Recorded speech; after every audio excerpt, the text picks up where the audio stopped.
토토를 재테크처럼 토토테크입니다. 자, 우선 우리 오늘 이제 남은 경기들 싹 다 분석을 하고 갈 건데, 자, 우선은 제가 농구 먼저 볼게요. 농구 먼저. 일단은 고양손하고 KT 경기 있는데, 일단은 배당 자체 보면 1.5, 1.98이죠. 1.5, 1.98인데, 사실 이거를 선택하기엔 조금 별론 것 같아요, 오늘은. 차라리 이거보다는 오늘 승호무를 좀 추천을 드리고, 요거는 한 빗불 정도 볼게요. 빗불 정도 볼 거고, 핸디캡 같은 경우에는 어차피 동배 2.5라는 거를 치고 동배당이라고 본단 말이에요. 그래서 이것도 패스를 할 거고, 오늘은 제일 좋아 보이는 거는 차라리 승5가 낫지 않나. 승5가 낫지 않나 한번 볼 거고, 그 다음에 언어보 같은 경우에는 접전이면 오버고, 전술적 접해 있으면 언더거든요. 그래서 이거 조금 선택적이긴 해요.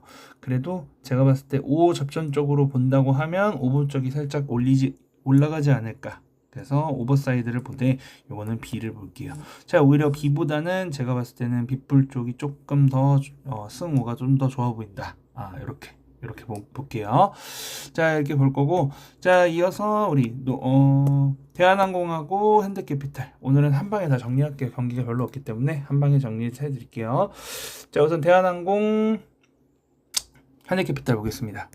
제가 봤을 때는 일단 오늘은 대한항공 승이 조금 될 것 같기는 한데, 일단은 오버배당 지금 굉장히 떨어지고 있죠. 오버배당 굉장히 떨어뜨리고 있고, 그래서 제가 봤을 때는 184.5 기준으로 봤을 때는 오버사이드가 좀 더 낫지 않나. 오버사이드가 좀 더 좋아 보이긴 하고, 요건 빗불을 드릴게요. 빗불 드리고 1.5 기준으로 제가 봤을 때는 3대 0이나 3대 1로 끝날 확률이 생각보다 크지 않다. 세트가 접전될 것 같다. 라고 지금 보고 있거든요. 그래서 일단은 승패는 패스를 할게요. 승패를 패스하고 차라리 핸디 쪽으로 봤을 때는 현대캐피탈이 그래도 접전으로 가서 2개 정도 따지 않을까? 2개 정도 따지 않을까? 3대0 가정할 수는 좀 없어 보여요. 그래서 현대캐피탈 쪽으로 보고 B 드릴게요. B. 이렇게 볼 거고, 국내 경기는 사실 A가 잘 나오기 힘들어요. 제가 봤을 때 딱 봤을 때 눈에 보이는 것들 말고는. 그리고 이번에는 정관장하고 제가 봤을 때는 한국생명을 볼게요. 정관장 보면 제가 봤을 때는 한국생명이 이길 것 같기는 해요. 근데 1.5인데 1.45 좀 별로인 것 같기는 해요. 정관장이 최소 1세트를 딸 것 같긴 한데, 차라리 오히려 제가 봤을 때는 한국생명 쪽으로 핸승이 조금 되지 않을까? 뭐 이런 생각은 좀 들긴 있어서 한국 우세인데 정관장이 최소 1세트를 가정할 것 같다. 근데 3대 0은 조금 힘들 것 같고, 그러면 제가 봤을 때는 오늘은 3대 1 정도 나올 것 같거든요. 그래서 한국생명 핸승 쪽이 좀 배당도 높죠. 그래서 이쪽 보고 B 드릴게요. B 드리고, 오히려 승패 같은 경우도 차라리 그러면 한국생명 승 쪽으로 보고 B뿔을 드릴게요. 이렇게 갈게요. 이렇게. 언어모 같은 기준은 제가 봤을 때는 조금 가치가 조금 별로인 것 같긴 해요.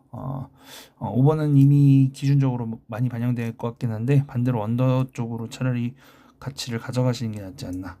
언더 사이즈로 가시고 요거는 B 드릴게요. 3대 1로 끝날 거여서 제가 봤을 때는 188.5까지는 조금 가기 힘들 것 같고, 그래서 일단 한국생명 승, 그다음 핸승 쪽은 B, 그다음에 언더도 B 이렇게 드릴게요. 자, 이렇게 볼 거고, 이어서 이집트하고 나이지리아 볼게요. 자, 이집트하고 나이지리아, 오늘 제가 봤을 때는 이집트가 우세이긴 하지만 무비중이 좀 큰 것 같아요. 무하고 언더 쪽이 조금 더 좋아 보인다 라고 좀 보기는 해요. 자, 그래서 간단하게 말씀드리면은 제가 봤을 때는 이집트 승 확률이 높지만 무 확률이 또 나오긴 하기 때문에 이런 경우에는 차라리 햄무 쪽이 조금 더 배당도 좋죠.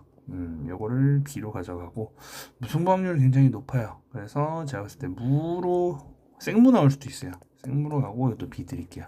생무로 가고, 일단 이건 분리해서 보세요. 항상 이 조합용으로 했을 때 배당 좀 키우시려면은 햄무 쪽으로 빠지셔서 키우시는 게 좋고, 웬만하면 무 쪽으로 좀 보셔라.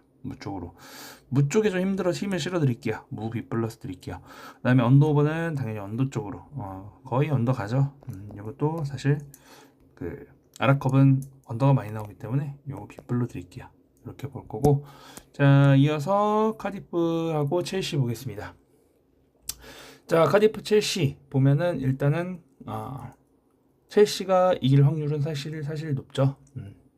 첼시가 이길 것 같고, 그래서 제가 봤을 때는 오늘 첼시 언더 쪽으로 좀 볼게요. 첼시는 언더 쪽이 그래도 제일 좋아 보이니까 언더 쪽으로 일단은 A 드릴게요. 골 많이 안 나올 것 같긴 하거든요. 3.5까지는 안 나올 것 같고 언더 쪽으로 드리고, 그 다음에 첼시가 이기겠죠. 첼시가 이기겠는데 배당이 너무 낮죠. 그래서 패스. 그리고 1엔 같은 경우는 1엔 한 골차 승부. 첼시가 넣긴 넣을 거예요. 첼시가 넣긴 넣을 거고 한 골차 승부가 좀 확률이 조금 더 크죠. 그래서 요 같은 경우는 햄무 한번 잡아보고, 요거는 B 드릴게요. B. 햄무 한번 잡아보시고 B로 가고, 제일 좋아 보이는 거는 여기서는 언더다 라고 말씀드릴게요. 자, 이렇게 볼 거고, 이어서 뉴욕 닉스하고 선왕 볼게요. 닉스하고 선왕 볼 건데 2.5 스프레드가 말하는 게 뭐 그닥 뭐 닉스가 이기더라도 접전 가능성이 꽤 크다. 그래서 일단은 승패 같은 경우는 일단은 제가 봤을 때는 패스로 가시고, 차라리 오히려 핸디도 2.5인데 2.5라면 둘 다 별로 그렇게 나오지 않는 구간이거든요. 배당도 비슷하고 별로 좋지 않아요. 그래서 언어본으로만 좀 접근할 게 좋을 것 같긴 한데, 언어본도 제가 봤을 때는 접전 시나리오면 오버가 우위긴 한데 단 배당 이미 반영이 됐죠. 그래서 이거는 제가 봤을 때는 그래도 닉스가 사실 수비팀이기는 해요. 선왕은 밀고 들어가는 팀이긴 해서 231.5 조금 애매하게 나온 것 같긴 한데, 그래도 저는 접전 시나리오로 가서 오버가 좀 더 좋아 보인다 라고 보고, 요거는 B 드릴게요. B 드릴 거고 나머지는 다 패스요. 자, 이렇게 해서 정리 맞춰보도록 하겠습니다. 자, 이렇게 해서 분석 맞춰봤고요. 여러분들 내용 좋으셨다면 구독, 좋아요, 알림 설정 부탁드리고, 뭐 이제 여러분들 필요하신 분들이 있으면 가족 제 프로필 보시면은 연락처 있거든요. 연락처 주시면은 제가 잘 드리도록 하겠습니다. 감사합니다.